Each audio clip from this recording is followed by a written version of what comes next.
하나님 말씀 함께 보시겠습니다. 구약 에스겔 10장 1절부터 14절 그리고 16장 3절부터 6절 말씀입니다.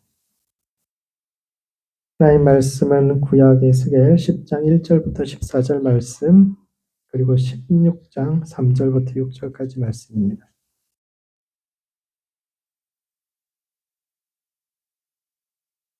에스겔 10장 1절부터 14절 말씀 한 절씩 교독하시겠습니다. 제가 먼저 읽겠습니다. 예, 내가 보니 그룹들 머리 위 궁창의 남보석 같은 것이 나타나는데 그들 위에 보좌의 형상이 있는 것 같더라. 하나님이 가는 베옷을 입은 사람들에게 말씀하게 하시되 너는 그룹 밑에 있는 바퀴 사이로 들어가 그 속에서 숯불을 두 손에 가득히 움켜가지고 성읍 위에 흩으라 하시매 그가 내 목전에서 들어가더라. 그 사람이 들어갈 때 그룹들은 성전 오른쪽에 서 있고 구름은 안뜰에 가득하며 여호와의 영광이 그룹에서 올라와 성전 문지방에 이르니 구름이 성전에 가득하며 여호와의 영화로운 광채가 뜰에 가득하였고 그룹들의 날개 소리는 바깥들까지 들리는데 전능하신 하나님이 말씀하시는 음성 같더라. 하나님이 가는 베옷을 입은 자들에게 명령하시기를 바퀴 사이 곧 그룹들 사이에서 불을 가져가라 하셨으므로 그가 들어가 바퀴 옆에 서매 그 그룹이 그룹들 사이에 손을 내밀어 그 그룹들 사이에 있는 불을 집어 가는 베옷을 입은 자의 손에 주매 그가 받아 가지고 나가는데 그룹들의 날개 밑에 사람의 손 같은 것이 나타나더라.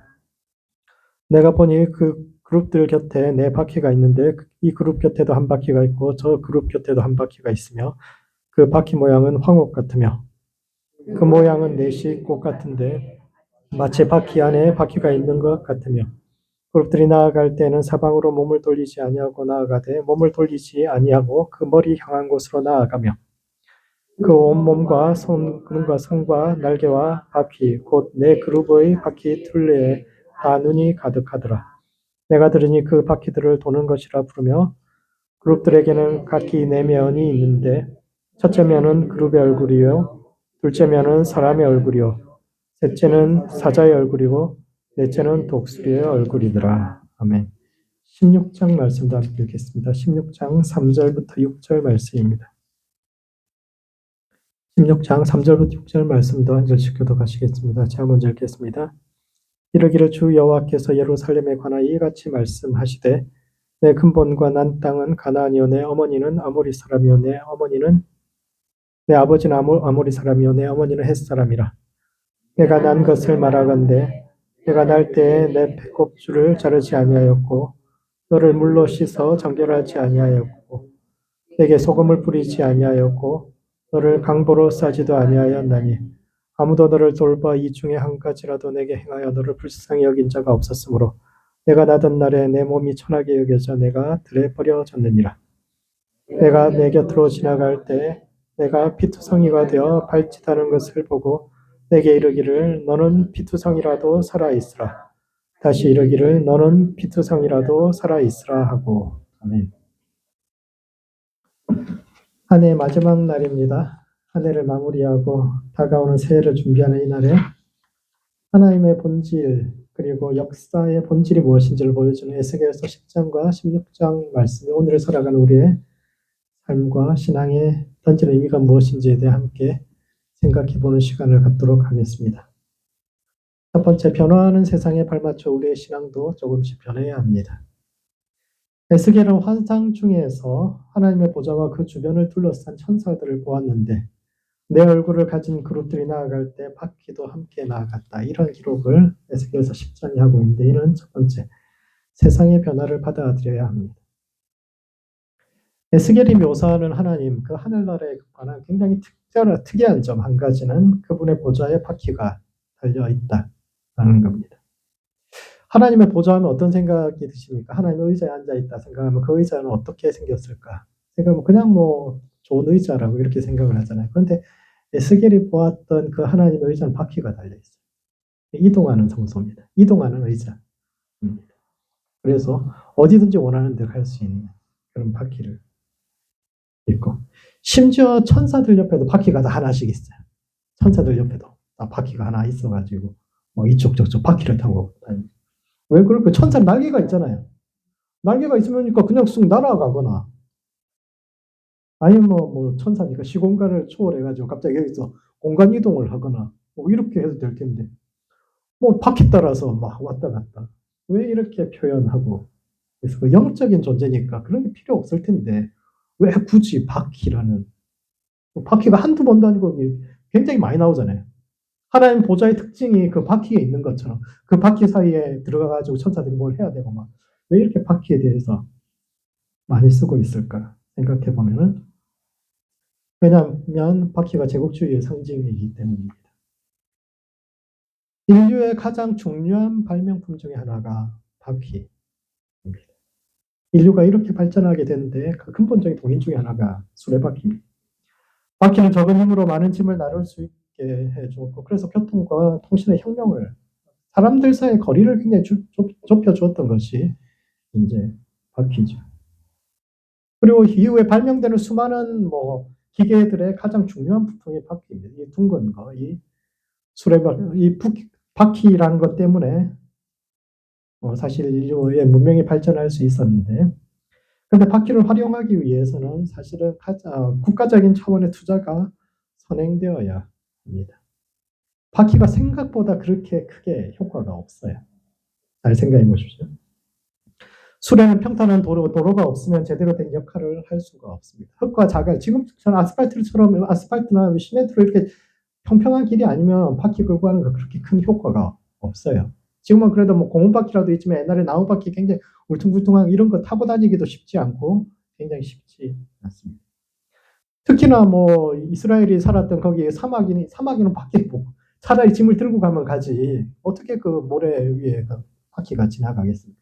산길도 못 지나가고요. 울퉁불퉁해도 못 지나가고 웬만한 데는 그냥 등짐 지고 가거나 아니면 동물들 이용하는 것이 훨씬 낫습니다. 낙타 같은 경우 500kg까지도 짐을 지거든요. 말이나 노새도 300kg까지는 짐을 지고 갑니다. 그리고 뭐 걔들은 길이 어떻거나 말거나 상관없이 산길이든 뭐 사막이든 막 가기 때문에 웬만해서는 바퀴가 그렇게 크게 소용되지 않습니다. 그런데 국가적인 차원에서 큰 길을 닦아 놓으면은, 평탄하게 길을 만들어 놓고 수레가 지나갈 수 있게 해 놓으면은 교통이나 물류, 통신에 있어서 혁명적인 변화가 일어나고, 역사상 제국이라고 불렸던 큰 나라들은 대부분 이렇게 길을 잘 닦은 나라들입니다. 모든 길은 로마로 통한다는 말이 아직까지도 남아있지만 그 로마는 1000년이 지나도 지금도 사용하는 그 도로들이 천몇백 년 전에 만든 그 도로들 아닙니까? 거대한 도로 체계를 만들었고 그 길을 따라서 빠르게 사람과 물자 그리고 정보가 오가면서 제국이 될 수 있었는데, 이것은 바벨론도 마찬가지입니다. 이스라엘 백성들이 바벨론의 포로로 사로잡혀가서 가장 인상 깊었던 거에 뭐냐면 그 바퀴입니다. 온 사방에 그 바퀴가 굴러다니는 거. 와, 우리와의 차이점이 뭘까 생각해 봤더니 우리는 그냥 짐 지고 다니고 그냥 걸어 다니고 이랬는데 이 사람들 길을 쫙 닦아가지고 수많은 물자를 실어 보내고, 이게 우리가 다르구나 이렇게 생각을 하게 되는. 바퀴야말로 바벨론이 가진 힘의 원동력이요 세계화의 상징인데, 에스겔이 그 바퀴를 하나님에 관한 묘사에 적용합니다. 하나님의 보좌에는 바퀴가 달려있고 천사들이 가는 곳마다 바퀴가 따라간다는 것은 하늘나라도 이와 같이 빈틈없이 체계적으로 움직이고 있다라는 깨달음을 이야기하고 있는 거죠. 그룹으로 불리는 천사들은 4가지 얼굴을 하고 있는데, 사람, 소, 독수리, 사자, 이 넷은 각자의 영역을 상징하죠. 들짐승들의 왕 사자, 그리고 새들의 왕 독수리, 그리고 집짐승들의 왕이 소잖아요. 그리고 사람, 이렇게 해서 각 세상 모든 존재를 대표하는 이들이 각자의 영역을 다스리고 있습니다. 또 바퀴에 운이 붙어 있다는 것은 전 세계에 천사들의 시선이 닿아 있어서 세상의 모든 정보가 모이고 분석되고 있다는 뜻으로, 천사들 역시 모두 같은 일을 하는 것이 아니라 각자의 역할과 위치가 다 따로 있다. 우리는 그냥 천사 하면 전부 다 뭐 아기처럼 또는 뭐 아주 아름다운 뭐 여성의 모습을 하고 날개 달리고 막 이러고 있을 것 같은데, 에스겔이 본 천사는 그렇지 않아요. 천사들마다 각자 하는 역할이 다 따로 있습니다. 하나님 옆에 서서 하나님을 섬기는 천사가 있고, 온 세상을 순회하면서 세상이 어떻게 돌아가고 있나 그 정보를 모아서 하나님에게 보고하는 천사들이 있고 그것을 또 전달해주는 천사들이 다 따로 있다라고 이렇게 이야기합니다. 하늘은 우리가 생각하는 것처럼 그저 모든 것이 은혜로 돌아가지 않고 매우 조직적이고 체계적인 모습을 보여주는데 이것은 바벨론의 포로 경험을 했던 이스라엘 백성들이 하나님과 세상을 보는 관점이 이만큼 달라졌다라는 것을 보여주고 있습니다. 에스겔의 하나님은 우리 민족만의 하나님이 아니라 가나안 땅만 보고 계신 하나님이 아니라 온 세상을 자신의 시선 아래 두고 있는 분입니다. 또 세상의 변화를 거부하는 분이 아니라 제국주의에 사로잡혀갔으면 그 사람도 어떻게 생각했겠어요? 바퀴라는 것은 이 제국주의예요. 힘센 사람들의 나쁜 것이다 이렇게 생각하고 저 틀렸다라고 이렇게 이야기하는데 그렇지 않아요. 오히려 하나님께서 그 바퀴를 이용하시는 분이다. 이렇게. 하나님은 변화를 거부하시는 분이 아니라 오히려 변화를 주도하고 계시고 하나님 우리보다 먼저 앞서가고 계시며 세상의 변화를 이끌어가고 계시는 그런 하나님을 발견하죠. 하나님은 변화를 주도하시는 분이여 적재적소의 천사들을 배치하고 각자에게 적절한 역할과 위치를 주시며 그것에 맞추어서 우리의 생각과 우리의 신앙도 변화되어야 한다. 라는 것을 에스겔이 이야기하고 있는 겁니다. 두 번째, 따라서 실패해서 배워야 합니다. 에스겔의 하나님은 수레를 타고 다니는 하나님이요 세계화를 이루시는 하나님입니다. 이스라엘 백성들에게 바벨론은 자신들의 모든 것을 무너뜨린 원수의 나라요. 따라서 그들의 것이라면 무엇이든 부정하고 싶은 것이 그들의 본성이지만 에스겔은 오히려 그들에게서 배웁니다. 바벨론 시절을 살았던 사람들이 남겼던 아주 유명한 시가 있는데 시편 137편입니다. 그 시가 이렇게 시작하죠.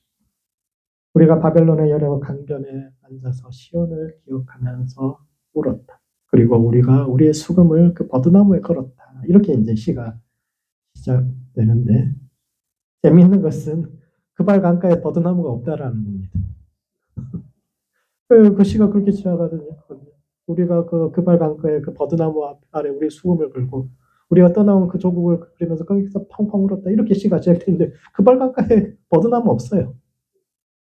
그발 강이 워낙 기니까 찾아보면 버드나무 몇 그루 있을지 모르겠는데 이스라엘 백성들이 포로로 사로잡혀 살아갔던 그 옆에 그 버드나무 사람들이 거기 가서 쉬면서 그 버드나무에 걸어놓고 그렇게 쉴만한 그 영역에는 버드나무가 없어요. 그럼에도 불구하고 그렇다면 그 사람들이 왜 버드나무에 자신들의 수금을 걸었다고 이야기했을까 하면 왜냐하면 버드나무가 재생과 치유를 상징하기 때문에 다시 살아날 것. 그것의 상징이 버드나무. 버드나무가 건조한 땅이나 습지에서도 잘 상황이 어려워도 잘 자라는 나무.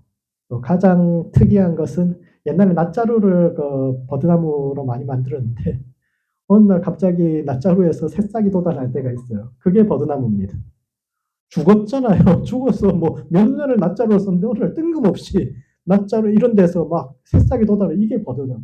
다 죽었다고 생각했는데 거기서 어느 날 문득 새로운 싹이 나는 이런 놀라운 나무가 버드나무죠. 그런 점에서 버드나무에 수금을 걸었다라는 것은 우리가 지금은 망했지만 언젠가 하나님께서 이 죽은 나무에서 진짜 고목에서 새싹을 피우게 하실 것이다. 그런 의미에서 이제 그 버드나무에 우리가 수금을 걸었다. 우리는 죽었지만 하나님께서 우리를 다시 살릴 것이다. 이렇게 표현하는데 그러면서 우리가 회복되어야 할 모습이 어떤 것인가 라고 생각했을 때 놀랍게도 그들은 과거에 그것을 회복하는 것에 그치지 않는다라는 겁니다. 에스겔은 어떻게 우리가 다시 회복되어서 새로운 나라를, 새로운 신앙인이 될 수 있을까? 새로운 교회가 될 수 있을까? 새로운 하나님 백성이 될 수 있을까를 이야기하는데 바벨론의 문화는 모두 다 세상적인 것이요 이방적인 것으로 무시하고 버려야 할 것이라고 생각하지 않고 오히려 왜 하나님께서 우리를 세상에 두셨을까? 우리가 믿음의 사람인데 세상에서 오히려 패배하고 사로잡혀가서 이 포로 생활을 통해서 이곳에서 배우게 하시는 것이 무엇일까 생각하면서 바퀴로 상징되는 제국주의의 어떤 세상의 것들을 모두 다 거부하는 것이 아니라 오히려 이곳에서 우리가 배워야 할 것이 무엇인가를 이야기합니다. 그런 점에서 굉장히 놀라운 사람이죠. 에스겔은 근본적으로 매우 보수적인 사람입니다. 제사장 가문 출신이거든요. 제사장이라는 것은 과거부터 내려오던 경전을 연구하던 사람이고 세상에는 변하지 않는 진리가 있으며 하나님 역시 회전하는 그림자도 없는 변치 않는 하나님에 이렇게 배우고 온 사람인데 그가 바퀴 달린 보좌에 앉으신 그 하나님에 대해서 이야기하기 시작. 그가 배웠던 하나님은 언제나 거기 계시고 변치 않는 하나님이었는데 그가 바벨론에서 삶으로 만났던 하나님은 새로운 변화를 주도하는 하나님이었습니다.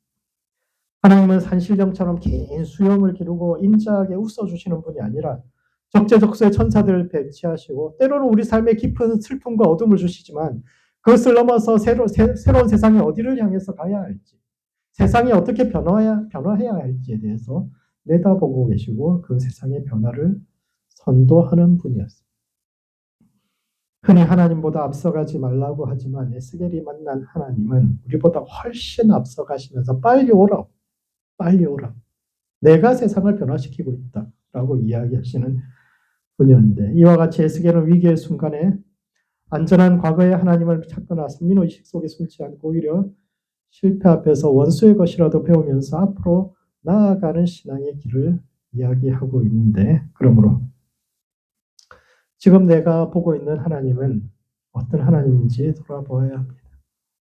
하나님은 늘 변함없이 거기 계시면서 따뜻한 미소만 짓고 계시는 하나님입니까? 아니면 내 삶의 변화를 이끌어내시며 내가 가야 할 길에 대해서 말씀하시고 아직도 우리는 가야 할 길이 있다고. 이제 인생의 절반도 오지 않았다고. 지금까지 변해온 것보다 앞으로도 훨씬 많이 변화할 것이고 또 우리가 그 변화를 주도하게 될 것이라고 이야기하시는 분입니다. 우리보다 앞서가시는 그 분과 함께 발맞춰 날마다 앞으로 걸어갈 수 있는 모든 성도들 되시기 바랍니다. 두 번째, 그럼에도 불구하고 살아야 합니다. 16장은 피투성이인 채 버려진 아이를 살려서 귀한 신부로 삼았지만 결국 남편을 버리고 여러 남자와 음행했던 한 여인의 이야기를 하고 있는데 이는 첫 번째 이스라엘의 역사를 요약하고 있습니다. 고대 사회에서는 원치 않는 아이, 특히 여자애가 태어났을 때 길에 방치해서 죽도록 내버려 두는 일이 드물지 않았습니다. 참 신기한 일이죠, 그죠? 우리도 어렸을 때만 해도 뭐 남아 선호사상 지금 뭐 흔적도 없잖아요. 세상에서 왜 그렇게 뭐 아들을 좋아했는지 아예 제사를 드렸어요. 그래, 제사를 드려 베를리엔 죽고 나서라도 와서 제사밥이라도 함께 얻어먹으려면 남자가 있어야 이래. 근데 지금 뭐 아들 낳아야 손주를 낳아야 됩니까? 아니면 손녀를 낳아야 됩니까? 다들 요즘은 딸이 좋다고 그러잖아요. 아들내미 이런 이야기하면. 그 근동에서는 보통 애가 태어나면 이제 탯줄을 잘라주고 이제 몇 가지 의식을 합니다. 소금과 물과 기름을 뿌려서 문질러 주죠. 우리는 뭐 그냥 물로만 시키는데 거기 워낙 건조한 날씨이기 때문에 항상 코나 이런 데 물을 늘 묻혀줘야 돼요. 그래서 애가 태어나도 기름으로도 바르고 물로도 바르고 그리고 소금으로 문질러줘서 이제 이렇게 깨끗하게 합니다. 그렇게 해서 이제 7일 동안 강보에 쌓아뒀다가 7일 후에 다시 기름을 발라주는데 16장에 나온 아이는 이런 기본적인 돌봄조차 받지 못하고 버려진 아이인데 이 아이가 이제 이스라엘의 역사를 상징합니다. 만약 지나가는 행인에게 발견되지 않았다면 그리고 그 사람이 그 아이와 눈을 맞추고 구하려고 생각지 않았다면 꼼짝없이 죽었을 아이인데 천운으로 이 사람이 이 아이를 좋게 봐서 구해주고 그리고 이 아이가 자랄 때까지 계속 돌봐주고 결국 이 아이와 결혼까지 합니다. 좀 생각하면 좀 이상하긴 한데 그런데 태어나자마자 부모로부터 버림받았던 아이 왜 버림받았을까요? 아마 먹고 살기 힘들어서 버렸을 거예요. 출신이 좋지는 않겠죠. 비천한 출신이었어요. 아무도 도와주지 않았다. 그래서 죽을 수밖에 없었던 그 아이를 지나가던 사람이 구해주고 돌봐주고 너무너무 잘해줬어요. 너무너무 잘해줬어요. 원문에 따르면은 가는 배옷 아주 좋은 옷도 입히고 해달 가죽으로 신을 챙기고 부족함 없이 잘해줬는데 그 아이가 그 남편을 배신하고 떠납니다. 왜 그랬을까요? 왜냐하면 버림받은 상처가 있기 때문이죠. 산다는 것은 인정받기 위한 투쟁입니다. 우리의 삶이 대부분 인정받기 위한 투쟁이죠. 숨 마신다고 살아있는 것이 아니라 스스로 생각할 때도 또 주변 사람들이 생각할 때도 의미 있고 가치 있는 인생을 살고 있다고 인정받고 싶어하는 그런 욕망이 사람들에게 있는데 세상에서 버림받아서 피투성이인 채로 발견된 이 아이는 더욱더 그런 욕망이 컸을 겁니다. 왜 버림받았는가? 자기가 세상에 쓸모없는 존재이기 때문에 버림받은 거예요. 그래서 어떻게 하면 의미 있는 삶을 살 수 있을까? 세상에 내가 가치 있는 존재라는 것을 끊임없이 증명해야 한다고 생각을 한 거죠. 나는 의미 있는 존재야. 나는 의미 있는 존재야. 그렇지 않으면 나는 또 세상에서 버려질지도 몰라. 사람들이 나를 버릴지도 몰라. 이런 두려움이 있기 때문에 자기 남편을 놔두고도 끊임없이 세상 사람들에게 이 사람에게 저 사람에게 내가 의미 있는 존재라고 가치 있는 존재라고 자꾸 어필을 하게 되는 겁니다. 근데 사람들이 그녀를 자꾸 무시해. 재미있는 표현 중에 하나가 이제 이 아이가 이제 가난한 사람이라고 무시받았다 이런 이야기가 나옵니다. 29절에 따르면은 장사하는 땅에서 갈대아까지 그녀가 심히 행음했다라고 이야기하는데 원문은 가나안에서 갈대아까지 행음했다 이렇게 되어 있고 이것은 가나안 땅을 한국어로 번역할 때 장사하는 땅이라고 이렇게 번역했다. 왜 가나안 땅을 장사하는 땅이라고 번역했을까요? 아마도 가나안 땅 사람들이 뭐 장사를 하면서 살았겠죠. 그런데 이것의 보다 근본적인 의미는 되게 나쁜 사람들이다라는 의미를 가지고 있습니다. 장사하는 사람이라는 것을 우리는 요즘 어떻게 생각합니까? 자영업자고 뭐 괜찮게 생각을 하잖아요. 기업가들, 돈 많이 벌고 좋다고 생각을 하잖아요. 그러나 고대 사회에서 장사하는 사람들은 되게 무시받는 사람들입니다. 왜 그럴까요? 조선시대에 네 가지 계급이 있잖아요. 산업공상. 제일 위에 공부하는 학생, 선비가 있고, 두 번째는 자기 땅을 가지고 땅으로 벌어먹고 사는 농부가 있고, 세 번째는 땅이 없어서 그냥 노동으로 먹고 사는 노동자가 있고, 마지막 제일 아래에 상인이 있습니다. 왜 상인이 노동자보다도 아래에 있다고 생각합니까? 옛날에도 상인이 노동자보다 훨씬 잘 살았어요. 농부보다 훨씬 잘 살았습니다. 선비랑 비슷하게 살았어요. 그럼에도 불구하고 왜 계급에서는 상인을 항상 제일 아래에 있다고 이야기했을까요? 왜냐하면 농부나 공인은 자기 손으로 뭔가 생산품을 만들어내는데 상인은 그렇지 않거든요.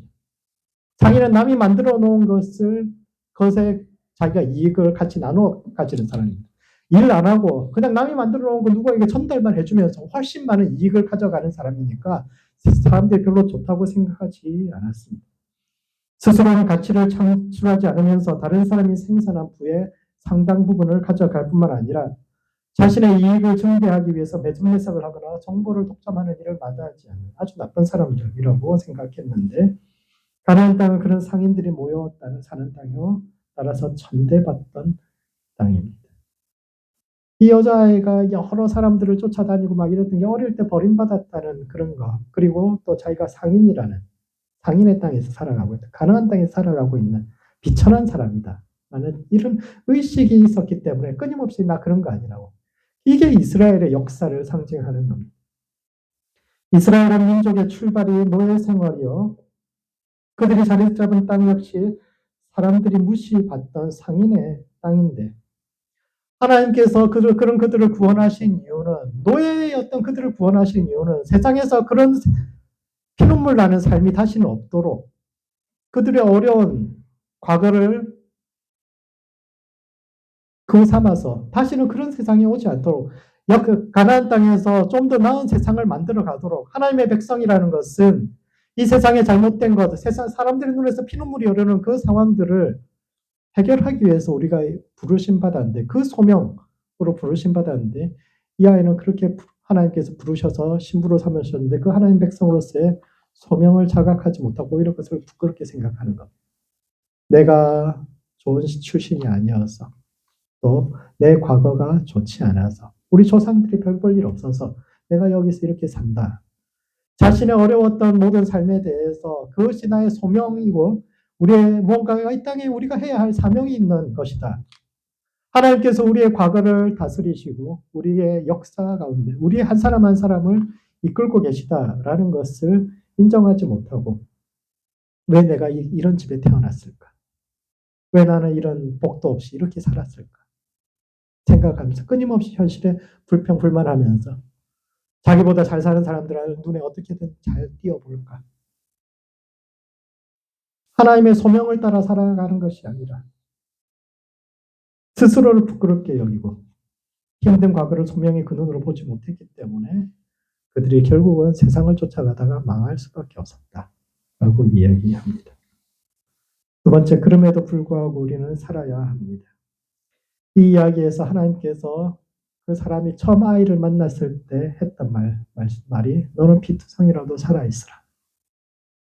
이것을 두 번이나 반복했는데 이것은 세상에서 버림받은 아이에게 너는 어떻게 해서든지 살아남아라 라고 이야기하는 것일 뿐만 아니라 그럼에도 불구하고 이 아이가 결국 실패할 것이다라는 것을 알매도 불구하고 그때도 너는 다시 살아남으라. 이 이중적으로 두 가지 이야기를 하는 겁니다. 이 아이가 자신의 상처 때문에 싸우면서 그렇게 좋은 신부가 되기 위해서 노력했지만 결국은 그 상처를 이기지 못하고 실패할 것을 알지만 그럼에도 불구하고 너는 그때도 살아남아 있어야 한다. 그래야 내가 너를 다시 찾을 것이다 라고 이야기해 주는 것인데 이 말씀이 포록이라는 긴 고난의 시간을 지나가는 이스라엘 백성들이 자기들이 붙들었던 말씀입니다. 우리는 실패했지만 우리가 소명대로 살지 못하고 실패했지만 그럼에도 불구하고 하나님께서 우리에게 살아있으라고 말씀하셨다.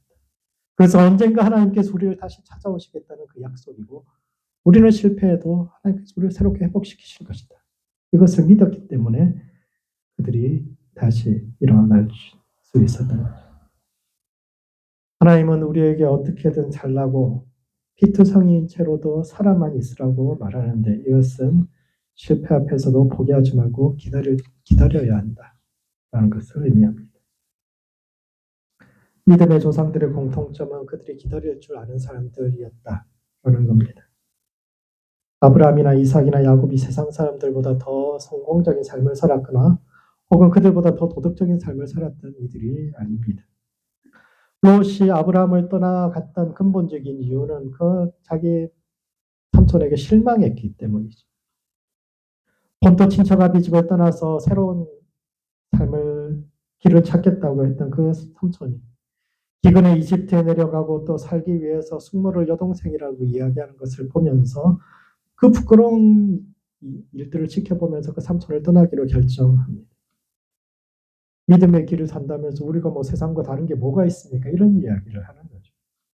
살려고 부인도 팔고 거짓말도 하고 세상과 별 다를 것 없이 그렇게 살면서 그렇게 부족하고 연약한 것이 우리인데 괜히 신앙이라는 이름으로 세상과 다른 존재인 것처럼 위선 떨면서 살지 말고 그냥 우리 내면의 욕망을 따라 그냥 살자고. 우리가 뭐 또 다른 존재가 될 수 있는 것처럼 신앙의 길을 통해서 뭔가 새로운 존재가 될 수 있는 것처럼 이런 거 다 포기하고 그냥 우리도 세상 사람들과 별 다르지 않은 사람 아니니까 우리 그냥 이렇게 살다 갑시다. 이게 이제 롯의 입장입니다. 그래서 롯은 소돔으로 갑니다. 아브라함이 추구하던 가치와 신앙, 즉 믿음의 길을 떠나서 세상을 쫓아간 것이요. 아브라함은 그럼에도 불구하고 포기하지 않고 거기서 기다린 겁니다. 아브라함이 누구보다 자신의 부족함과 연약함을 잘 알죠. 왜 롯이 자기를 떠나갔는지에 대해서 잘 압니다. 얼마나 창피하겠어요, 자기도. 하나님께서 자기를 계속적으로 지켜주시고 돌봐주셨지만 그럼에도 불구하고 끊임없이 세상에서 살기 위해서 세상 사람들보다 못한 삶을 사는 것. 자기 자신에 대해서 누구보다 롯이 아브라함에게 실망한 것보다 아브라함이 자기 자신에 대해서 실망한 것이 훨씬 큽니다. 아브라함은 전부 모든 것을 버리고 본토 친척 아비 집을 떠나서 하나님을 따라 그렇게 살고 싶었는데 현실 앞에서 자꾸 무너지는 자기 자신의 모습을 보면서 실망하고 좌절합니다. 바벨과는 다른 삶을 살아보겠다고 새로운 가치를 찾겠다고 달려가지만 결국은 부끄러운 모습밖에 보이지 못하는 그래서 가장 가까운 가족들마저도 실망시키는 자기 모습을 보면서 롯뿐만 아니라 아브라함도 실망했지만 그럼에도 불구하고 아브라함은 포기하지 않고 다시 하늘을 바라보았는데 이것이 피투성이인 채로 살아남는 겁니다. 포로로 사로잡혀갔던 이스라엘 백성들 역시 실패의 역사죠. 좌절의 역사지만 그럼에도 불구하고 그들은 하나님께서 피투성이인 채로 살아만 있으라. 이 말씀을 붙들고 그들이 포로기 200년을 버티게 됩니다.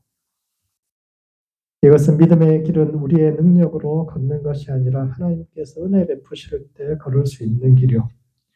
우리가 할 일은 실패와 좌절 속에서도 하나님께서 행하실 일을 기다릴 때 하나님께서 은혜 베푸실 날이 있음을 이야기하고 있는데 그러므로 하나님을 기다리는 성도들 되시기 바랍니다. 나의 무능과 실패 앞에서 지금까지 걸었던 그 길이 잘못되었다고 부정하고 떠나는 것이 아니라 그 실패 속에서도 다시 한번 하늘을 바라보고 피투성이인 채로도 살아서 하나님의 은혜를 다시 한번 만나는 모든 성도들 되시기 바랍니다. 말씀을 정리하겠습니다. 에스겔서 10장과 16장은 그가 생각하는 신앙과 역사의 본질이 기록되어 있는데 첫 번째, 하나님은 변화를 이끄시는 하나님입니다. 에스겔은 움직이는 보좌에 앉으신 주님을 묘사하는데 이것은 위기 속에서 뒤로 물러서는 것이 아니라 세상을 선도하고 변화를 이끌어가는 주님과 함께 앞으로 나아가는 신앙을 이야기하는 것이요. 이와 같이 지난 한 해 동안의 실패와 슬픔을 잊고 오히려 그 속에서 새롭게 우리를 다듬으시고 전진해 가시는 주님을 발견할 수 있는 모든 성도들 되시기 바랍니다. 두 번째, 그럼에도 불구하고 살아내는 성도들 되시기 바랍니다. 이스라엘이 실패한 이유는 세상으로부터 인정받기 위해서 자기 다움을 버렸기 때문입니다. 우리가 그렇게 살았던 이유는 하나님께서 뭔가 우리를 통해서 하실 일이 있기 때문인데 그 소명을 버리고 자꾸 누군가를 부러워하고 과거를 부정하고 자기 소명을 부정하고 자기는 별 볼 일 없는 사람이라고 자꾸 생각하고 다른 누구와 비교하고 그렇게 해서 열등감에 빠지지 말고 바꿀 수 없는 과거에 매여 있는 것이 아니라 이를 소명의 재료로 삼아 실패를 넘어 다시 일어나는 모든 성도들 되시기 바랍니다. 기도하시겠습니다. 기도하실 때는 변화하는 세상 속에서 물러서지 않고 앞으로 걸어가는 성도 될 수 있도록 자신을 위해서 기도합시다. 위기 속에서 우리보다 앞서가시는 주님을 발견하는 성도 될 수 있도록 실패와 세상으로부터 배울 수 있도록 자신을 위해서 기도하시고 두 번째, 그럼에도 불구하고 살아내는 성도와 교회 될 수 있도록 서로를 위해서 기도합시다. 지난 한 해를 돌아보고 아쉬운 점은 털어버리고 자기 다움을 잃지 않고 새로운 한 해에는 실패 속에서도 소명을 발견하며 앞으로 나아가는 성도와 교회 될 수 있도록 서로를 위해서 함께 기도하시겠습니다.